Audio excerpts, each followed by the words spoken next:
Um país em transe, avanços e recuos num movimento que parece calculado. Bolsonaro incentiva o caos e ameaça o Supremo Tribunal Federal com um golpe no dia 7 de setembro. Os apoiadores dele fazem arruaça em Brasília e trancam estradas pelo Brasil. Aí, a direita liberal volta a falar em impeachment e o mercado desaba.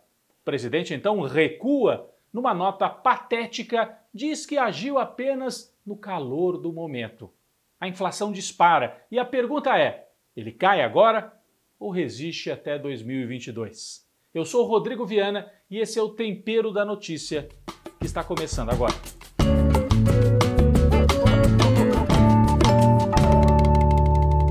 Bom, foi uma madrugada tensa do dia 6 para o dia 7 de setembro. Durante aquela noite, os bolsonaristas em Brasília pareciam caminhar para o tudo ou nada. Vocês se lembram das cenas? Derrubaram grades que faziam a proteção ali daquela área que leva até o Supremo Tribunal Federal, perto da Praça dos Três Poderes. Foram derrubando tudo.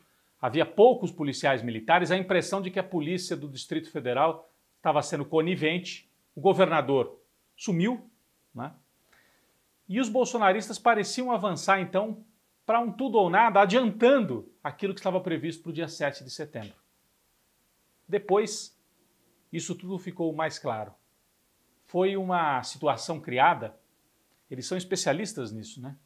Como se fosse uma pré-estreia, algo para rodar pelas redes sociais com um duplo objetivo: gerar medo na turma da oposição, dizendo assim, não saiam às ruas, nós estamos dispostos a tudo, e mobilizar, manter a base deles mobilizada.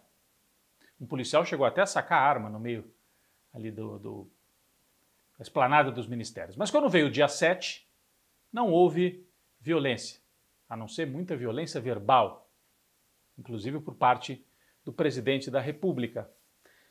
Essa história de espalhar medo na oposição, em parte, deu certo. Os atos da oposição pelo Brasil aconteceram em mais de 200 cidades, mas foram menores do que em outras ocasiões. Exceção talvez de São Paulo, onde no Vale do Anhangabaú muita gente esteve presente para gritar de novo fora Bolsonaro. De qualquer maneira, não era um dia de tudo ou nada para a oposição. A oposição vai continuar nas ruas daqui para frente. Mas voltemos ao lado do bolsonarismo. As manifestações não levaram 2 milhões de pessoas como eles diziam que aconteceria, mas foram importantes. Em Brasília, cerca de 100 mil pessoas. Em São Paulo, 120, 150 mil na Avenida Paulista. É claro, muito dinheiro, agronegócio, evangélicos, as pessoas foram pagas, ônibus. Concordo com tudo isso. Mas mostra que um governo que entregou para o país morte, destruição, inflação, problemas ambientais, ainda tem apoio orgânico de setores importantes e tem um esquema ainda funcionando. Então, a gente não pode subestimar o que o Bolsonaro fez no dia 7 de setembro. E ele falou, né? Falou 2 vezes. Uma em Brasília, outra em São Paulo, usou helicóptero, sobrevoou e centrou fogo no Supremo Tribunal Federal e no ministro Alexandre de Moraes, que conduz as investigações sobre os filhos dele, sobre as fake news. E tem uma outra questão. O Alexandre de Moraes vai presidir o TSE no ano que vem, Tribunal Eleitoral. Então já é uma forma de deslegitimar a eleição e aquele que vai ser o árbitro da eleição. Bom, e o balanço político? Passado do 7 de setembro, o que ficou foi um mal-estar gigantesco do lado da chamada direita liberal, da centro-direita, os tucanos. A Globo fez uma cobertura duríssima contra o Bolsonaro. Eles perceberam que não tem jeito. Se o Bolsonaro estiver aí, ele vai conseguir liderar um bloco aí que tem 20%, 25%, pode chegar a 30% de apoio. Vai ser ele e o Lula. Então, a maneira de ter alguma chance na disputa para esse bloco aí, PSDB, a chamada terceira via, é tirar o Bolsonaro, enfraquecer mais o Bolsonaro. Então, o dia 8 de setembro veio com um discurso de precisamos falar de impeachment. O presidente atacou as instituições. Não porque essa turma aí do PSDB e tudo seja uma turma de democratas, assim, não. É porque é uma disputa política Então houve uma reação institucional por parte de alguns partidos e do Supremo. O Supremo, sim, o discurso de Luiz Fux, falando em nome do Supremo, foi até firme, dizendo que não haverá golpe, ninguém vai fechar a Suprema Corte e que quem fala em desobedecer à justiça comete crime de responsabilidade. E jogou então para o Congresso. Tome as providências contra esse criminoso, né? Como disse o Fux, porque o Bolsonaro disse que não vai cumprir decisões que venham do Alexandre de Moraes.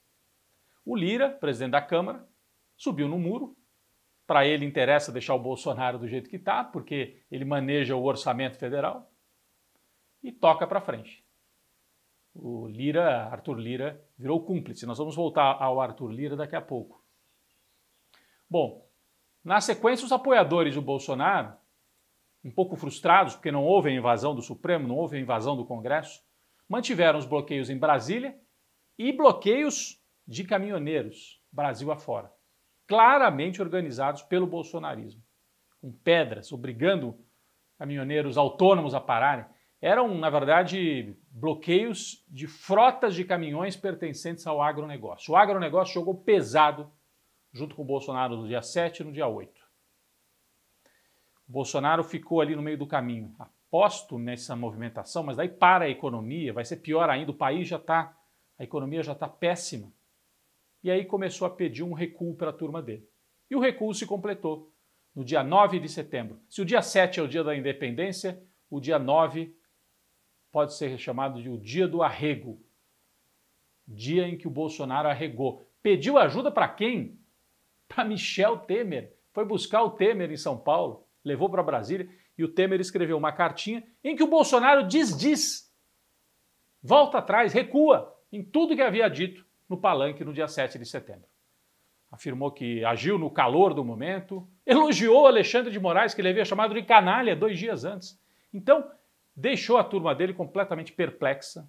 Vários blogueiros, pseudo-jornalistas, apoiadores de Bolsonaro e do fascismo, dizendo assim, o jogo acabou, game over. Assim não dá.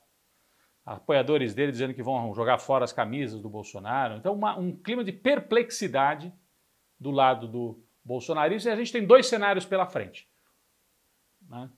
De um lado, bom, o mercado tinha desabado, né? Por causa das declarações do Bolsonaro, a bolsa caiu, o dólar explodiu. Aí quando ele recua, até o mercado acalmou um pouquinho. Então, de duas uma. Ou o mercado convence, entre aspas, o Arthur Lira de que é preciso fazer o impeachment, porque o Bolsonaro não tem condições de seguir à frente do país por mais 1 ano e pouco. Ou ao contrário, o Centrão convence o mercado de que deixa do jeito que está. O Bolsonaro vai falar ainda algumas besteiras, mas a gente vai tocando adiante, sem dar muita bola para o que esse presidente diz. Bom, a cartinha do Temer serviu para isso, para favorecer esse cenário 2, que é deixar do jeito que está. Agora, alguém acredita que o recuo do Bolsonaro é para valer? Ele já fez isso outras vezes. Ele usa essa estratégia, essa tática, né? Dá um passo para trás, toma fôlego e aí avança de novo. Logo depois de recuar, ele já estava atacando de novo o Barroso, o ministro do Supremo. Saiu do Alexandre de Moraes e passou a atacar outro ministro. Né? Então, é um recuo que pode ser puramente tático e logo ele volta à carga. O que o Bolsonaro precisa? Ajuda do Supremo para aprovar esse remanejamento de dinheiro que está hoje nos precatórios, aquelas ações judiciais, e que possa ser usado para fazer um novo Bolsa Família, um auxílio emergencial, para ele ter alguma coisa para mostrar em 2022. Será que o Supremo vai ceder, vai entregar isso para ele? Seria muita burrice. Assim que ele tiver dinheiro na mão, vai para cima de novo, porque ele está com medo de ser preso e que os filhos dele sejam presos. Os filhos estão bem quietinhos, sentiram o golpe. Falaram que iam dar o golpe, mas sentiram o golpe no dia 7 de setembro. Enquanto isso, nós temos na oposição manifestações como as dos indígenas, que conseguiram colher uma vitória com o voto favorável de um ministro, por enquanto, contra o marco temporal, e o ex-presidente Lula, que fez um bom pronunciamento na véspera do 7 de setembro, marcando posição e diferença em relação ao Bolsonaro. Lula falou de emprego, falou da necessidade de voltar a investir, de ter programas sociais, tudo que o Bolsonaro não diz. O Bolsonaro só fala em violência, em golpe, e o Lula foi um contraponto muito importante, está em primeiro lugar, não é à toa, favorito para 2022.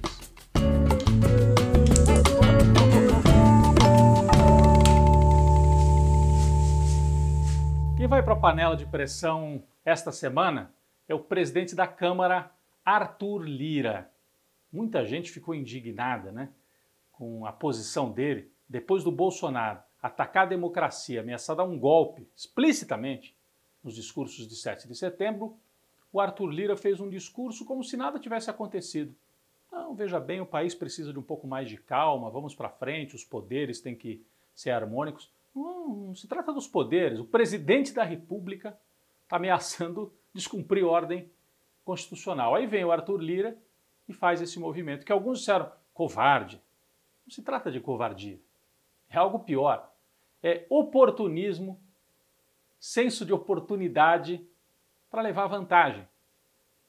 O Arthur Lira, alguns diziam assim, é um aprendiz de Eduardo Cunha.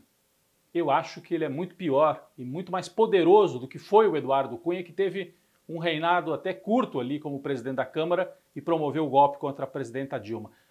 O Eduardo Cunha agia recolhendo dinheiro das empreiteiras e virou uma espécie de caixa 2, financiando mandatos de vários colegas. Ele comandava uma tropa gigantesca na Câmara. O Arthur Lira não mexe com caixa 2, ele mexe com o orçamento federal oficial. Eles criaram um mecanismo para que os deputados possam operar uma quantidade de emendas parlamentares que nunca houve, distribuindo esse dinheiro Brasil afora, indicando, eu quero que façam um quilômetro de asfalto no interior de Minas, eu quero que faça uma praça no interior do Maranhão, e assim vai. E quem comanda isso é o Arthur Lira, mais poderoso e mais perigoso do que o Eduardo Cunha. Eduardo Cunha era mais explícito, não tinha vergonha de mostrar o que ele era. O Arthur Lira ainda faz pose de estadista. Estadista, ele é um deputado ultraconservador de Alagoas, tem acusações de corrupção, ele é réu no Supremo Tribunal Federal por corrupção e acusações de agressão à ex-mulher, agressão física da ex-mulher. Esse é o Arthur Lira, que contemporiza, segura a onda do Bolsonaro para manejar o dinheiro e com isso coloca em risco a democracia, coloca em risco a estrutura do Estado brasileiro e vai operando, agora que o Bolsonaro fez esse recuo, né, a estratégia é, deixa o Arthur Lira ir operando as tais das reformas, vendendo, privatizando, estropiando o que sobrou do Brasil e tirando vantagem para se reeleger em 2022. O Arthur Lira é poderoso, mas precisa ir para a panela de pressão, precisa ter no mínimo o desgaste político e ser colocado na história, na lata de lixo, onde merece, ao lado do Bolsonaro.